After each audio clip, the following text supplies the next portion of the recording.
Our emotions tell us something. If we're paying attention to our emotions, they speak to us and they'll tell us something. So maybe you've had this experience where your emotions are telling you right from wrong. And you're like, I can't believe they said that to me. We have this anger, this bitterness, this hurt that wells up. Or maybe we're on the flip side of that. Oh, I can't believe I said that to them. Our emotions are telling us right from wrong. Or sometimes somebody runs a stop sign in front of us, or we get cut off on the road, and the rage that comes out of us in that moment tells us something, right? You should obey traffic laws. Or maybe it's as simple as you shouldn't eat the last piece of chocolate cake. If you have a sweet tooth like me, and you've ever experienced that moment of devastation to realize that it's all gone, you understand that someone else should not eat the last piece of cake. That is right from wrong. Maybe our emotions will tell us something that we need. If we're kind of irritable, very short-tempered, our emotions might be telling us, hey, you're kind of tired, maybe you should take a nap. You've seen those Snickers commercials, right? Yeah. Or maybe we're hangry, right? And we just need to eat something. Our emotions are telling us something. They're pointing us to our need. And I think if we pay really close attention and listen to our emotions, listen to what we're feeling, they'll actually tell us our most important need. Connection. Connection is our most important need.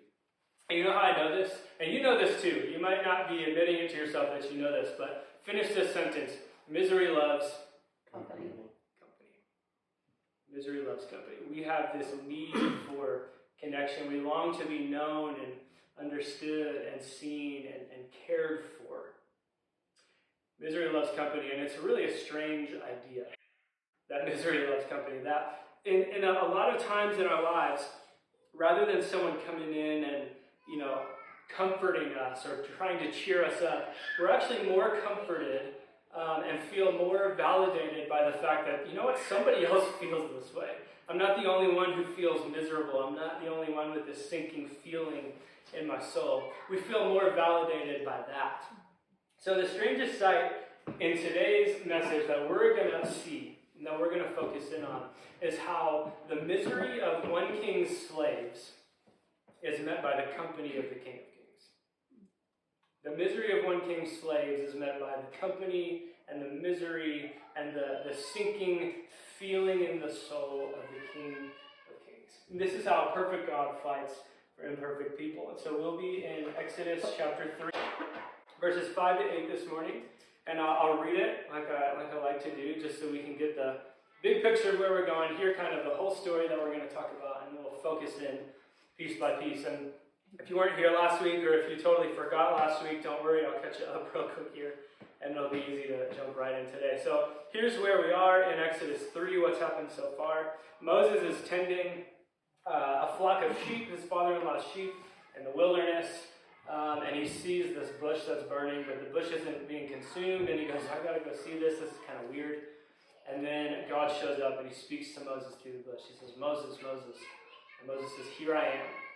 And this is where we pick up this morning in Exodus chapter 3, verse 5 through 8.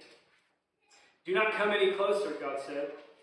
Take off your sandals, for the place where you are standing is holy ground. Then he said, I am the God of your father, the God of Abraham, the God of Isaac, and the God of Jacob. At this, Moses hid his face because he was afraid to look at God. The Lord said, I have indeed seen the misery of my people in Egypt. I have heard them crying out because of their slave drivers, and I am concerned about their suffering. So I have come down to rescue them from the hand of the Egyptians and to bring them up out of that land into a good and spacious land, a land flowing with milk and honey, the home of the Canaanites, Hittites, Amorites, Perizzites, Hivites, and Jebusites. That is quite the list. We'll come back to that later. But suffice to say, there is a lot here, a lot going on. And so we'll take it piece by piece. And first we'll start with verse 5 here on the screen. Let's read it again. You can follow along now. Do not come any closer, God said. Take off your sandals, for the place where you are standing is holy ground. Oh, wait a second. Where are they? They're in the middle of the wilderness, on some seemingly random mountainside, in the middle of nowhere. And Moses is hanging out in a bunch of sheep, with a bunch of sheep, which, by the way, aren't even his own sheep. And God shows up and says, this is holy ground.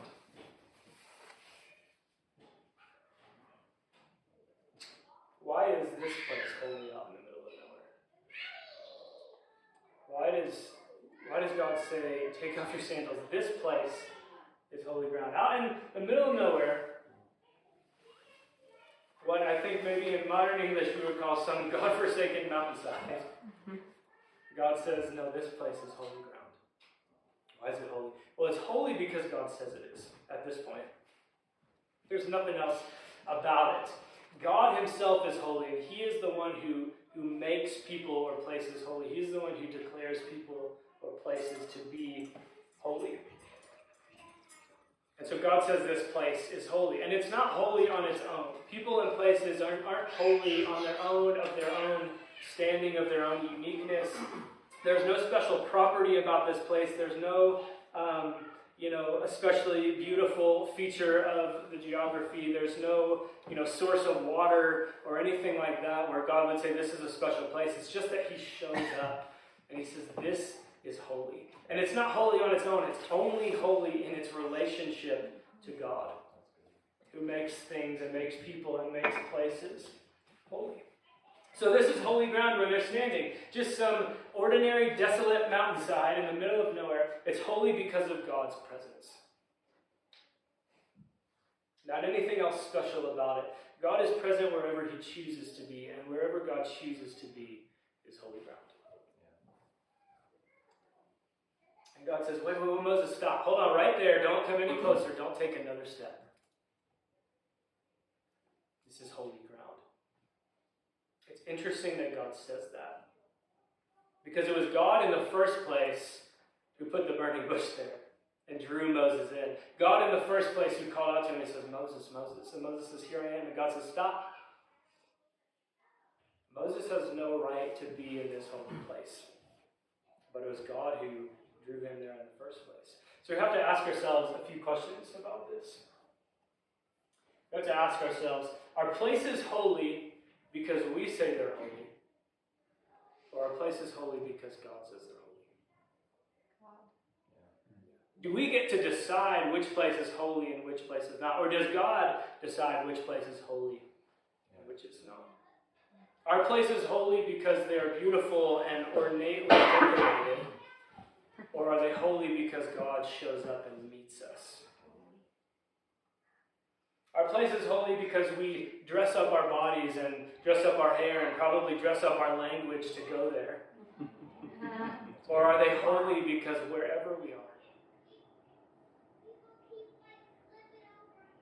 I love you. In the mundane, monotonous messiness, God comes to meet us right where we are and he says, this is holy ground.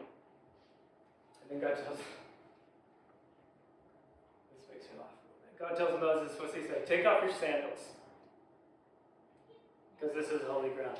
There's a few different ways we can look at taking off our sandals, or Moses taking off his sandals. And I think they all kind of work together to form a singular idea. There's reverence. There's an honoring of God that's happening when he takes his shoes off, his sandals off. And there's this idea of the bottoms of our shoes are dirty, so we take them off. We don't contaminate the place because this is holy ground, right? I think the one that goes over all of these and binds them all together is this idea of coming to God with humility and vulnerability. If you've ever been barefoot around other people, or walked to a beach barefoot or something on hot pavement, you know that it's kind of a precarious place to be. There are plenty of times when I come home and Victoria likes to be barefoot in the house, and lots of times I'll leave my shoes on and go to give her a hug, and I just destroy her toe. It's a vulnerable place to be, right? And Moses takes his shoes off, and God rightly asks him to take his shoes off. In some ways, Even especially in this culture, it's humiliating to like bury your feet this way. But God is saying, or Moses is saying, God, I am humbling myself before you. You are perfect. You are holy. I don't belong in your presence. I don't deserve to be here. So I'm humbling myself before you.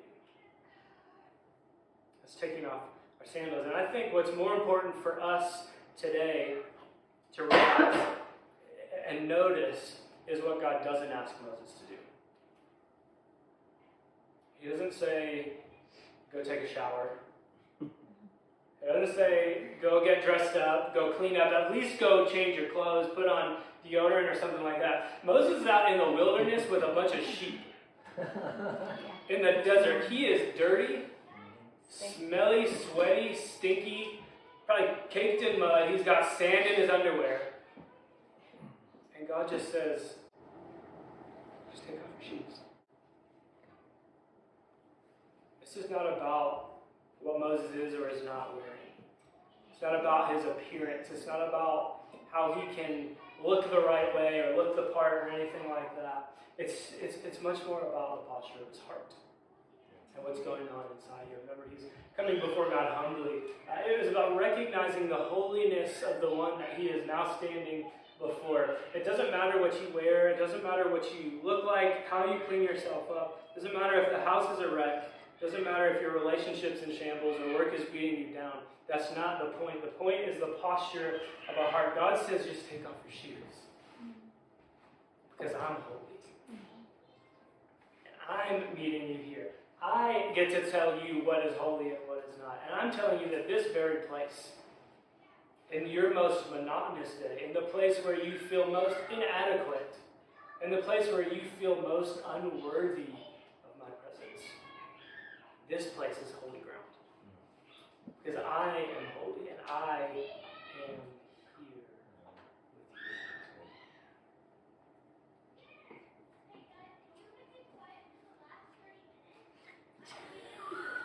Perfect God fights for imperfect people by entering our mess with us. No matter where we are, and no matter if we feel up to it, no matter if we think we've earned it, he enters our mess with us. But why? I think this is a valid question.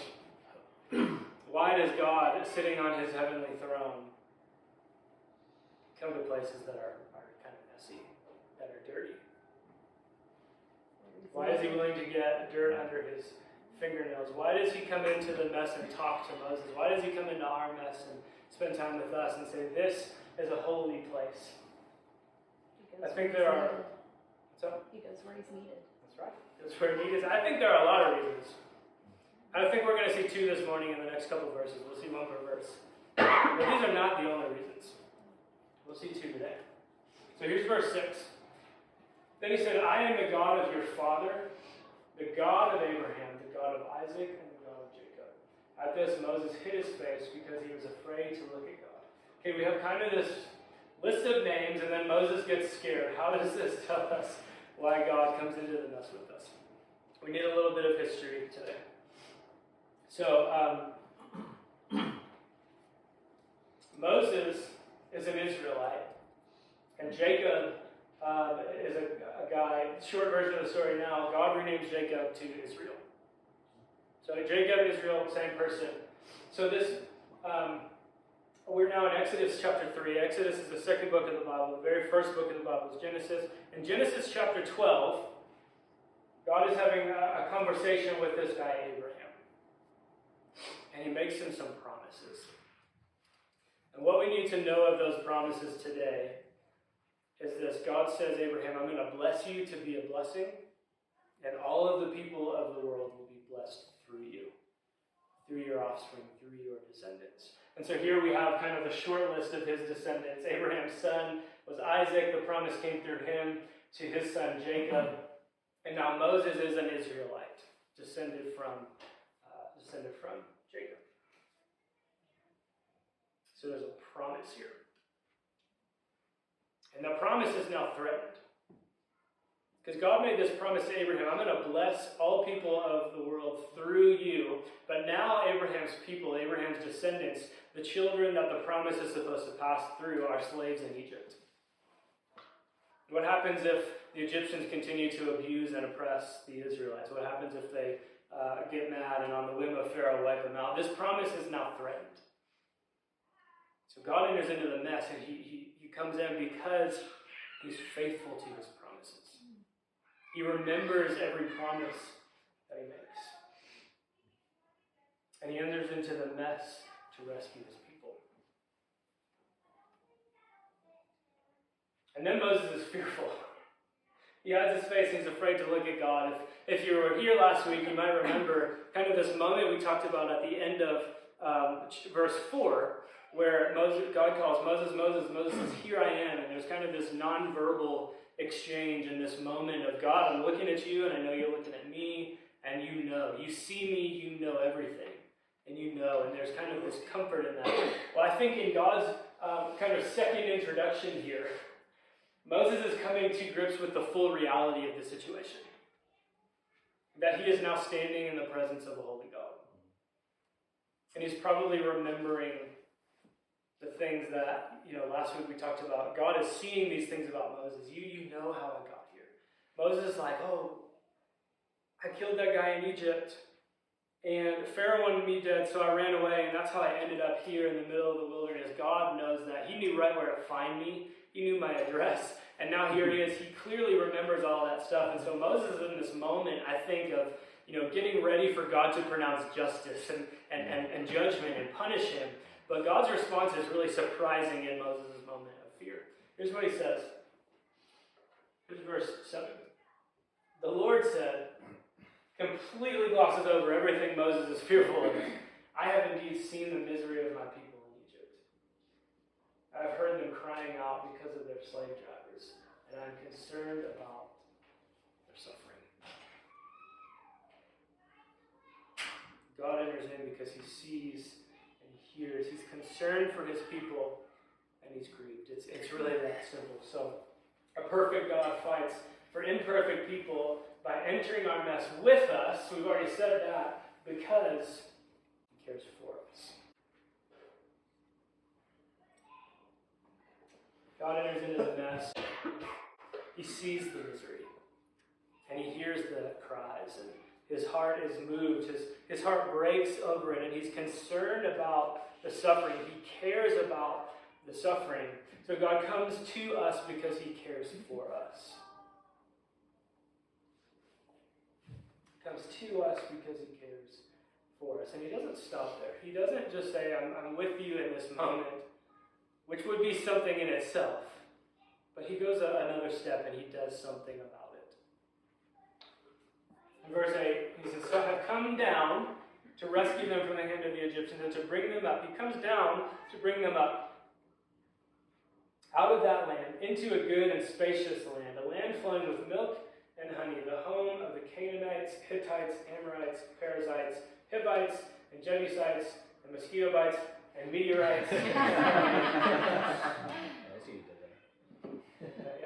What is up with this list? This is quite a list. We'll come back to this list in a minute. But God's care, God's compassion leads him to action. He doesn't stand idly by. He doesn't look at it and say, well, there's nothing I can do. My hands are tied. He's not surprised by misery or suffering. He's not paralyzed or confused by our struggles. He doesn't stand in this place of not knowing what to do. He takes action. God will deal with the powerful who exploit the weak and take advantage of the weak, and he is concerned for the poor, and he's concerned for the oppressed. And so he takes action. And his plan is not just to bring them up out of the hand of the Egyptians. There's an and. Up out of that land into a good and spacious land. The land flowing with milk and honey. The home of the Canaanites, Hittites, Amorites, Perizzites, Hivites, and Jebusites. Why is this list here? Why does this matter? Because God is taking action beyond action. He's not just delivering the Israelites from slavery. He's bringing them into their own home. They leave with next to nothing, and he gives them a home. He gives them their own place. And it's a place where they can spread out. It's a place of plenty. It's a place where they can thrive. Israel is one nation. They're about to get the land of 6 nations. It's a place where they can spread out and thrive. It's a land flowing with milk and honey. It has plenty of space for cattle to graze and eat and be healthy and produce the milk. It has plenty of fertile land for crops to grow. This honey is not just honey from bees, that's included, but it's also the sweet syrup that they would get from the crops that grow in the area, from dates and figs and grapes. So it's flowing with milk and honey. It's a land of plenty. It's a land of provision. It's a land where they thrive. God says, I'm not just bringing you out of slavery, I am giving you all of this too. Because he cares. Maybe this morning you think that the problem's too small. You're like, I don't know, this whole nation in slavery thing, that seems like a pretty big issue. Of course God would care about it. Maybe you think your problem's too small for God to see or too small for God to notice. I want to remind you of the place where God came to Moses. In the middle of the wilderness, in the mundane, the seemingly meaningless, Moses wandering with sheep that don't even belong to him. And God comes in to that place. He says, I'm here. I'm with you. He makes that place holy ground. The small things matter to God. That problem that you call too small, God calls his own. And he is setting aside a holy place for you. To come and meet with him, to be in his presence, and to lay out that problem before him, that struggle before him. What you call too small, God calls his own. Maybe you're on the flip side of that this morning and thinking that your problem is too big. Thinking, I can't even see a way out of it. There's no way God could come and solve this problem. There's no way God could fix it. He doesn't want to waste his time on this problem. Like I'm sitting in the restaurant and I ask for the manager and I'm going to get the fry cook as my help, right? Like the problem is just too big. He doesn't want to waste his time on it. I want to remind you of verse 8, what we just read. God doesn't just deliver from slavery. He delivers into plenty. He provides so much more. If he can bring an entire nation, little rinky-dink tribe of people, out of Egypt, the most powerful nation at this time, and he can bring them into a new land of plenty, where they're going to defeat six nations who are more numerous, more powerful, have more weapons and better fortifications, and the Israelites are leaving slavery with not a whole lot. He can care for you in ways that you can't imagine, that you haven't even begun to think about. This is who our God is, and He has got a holy place set aside for you to meet with you, where you can come into His presence and lay out every last detail of that problem that you're facing, and He will listen to every bit of it and care for you. Nothing is too small for God, and nothing is too big for God. He is the God who cares for people. He is the God who is faithful to His promises to enter into the mess. And here's the thing, here's the best news this morning, is that the promise of Abraham is now available to all people. We need a little bit more history here. Bear with me if you're not a history person. The promise of Abraham is now available to all people through Jesus. Let's trace the lineage real quick. I'll skip some generations. We have Abraham who received the promise. His son Isaac inherited the promise. Then Jacob who becomes Israel. His people now, he had 12 sons which became the 12 tribes of Israel. They're now enslaved in Egypt in our story here. One of Israel's sons was Judah. Judah became the kingly line, the rulers of Israel, and all of the people, the 12 tribes of Israel. One of the, probably maybe the most famous king of Israel was King David. in the line of Judah. Jesus was prophesied about, or the Messiah was prophesied about, the son of David. And Jesus is now known as the son of David. He traces his lineage back to David. He traces it back to Judah, to Israel, Jacob, to Isaac, to Abraham. All the nations of the earth, all of the peoples and the people of the earth will be blessed through Abraham and his descendants. This is why this little history aside matters. All of the people are blessed through Jesus. In Jesus, we find the fulfillment of Abraham's promise that all nations will be blessed. And this is just the beginning of the story. That God would deliver the Israelites from this earthly political power, the most powerful one on earth at the time. This is just the beginning, because in God's story, in the story of how God relates and interacts with people and the nations of the world, spiritual freedom has always been a much higher priority than physical freedom. Don't get me wrong, physical freedom is important. Healing, God is not pleased with slavery, his heart is grieved by it. Spiritual healing, spiritual freedom is that much more important. Physical healing is a part of that. And in Jesus' death and resurrection, here in Exodus, God has freed them from an earthly power. Jesus' death and resurrection, God defeated the spiritual powers of sin and death. There's always more about spiritual freedom. And that is now found in Jesus. And all we have to do is say yes.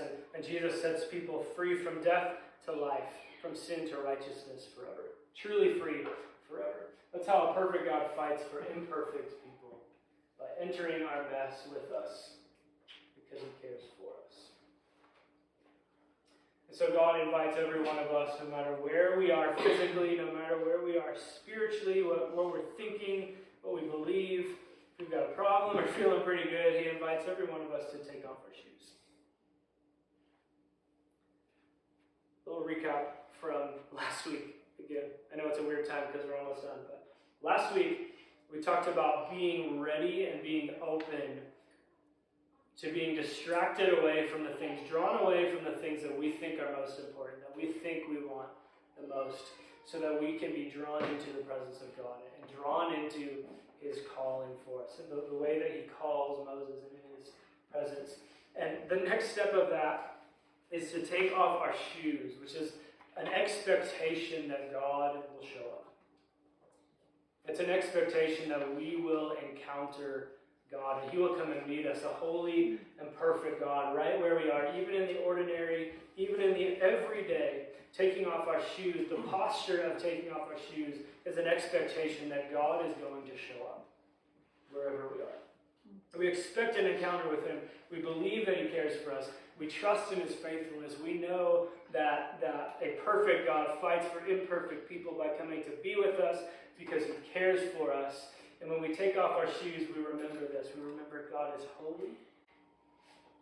God cares for me. And God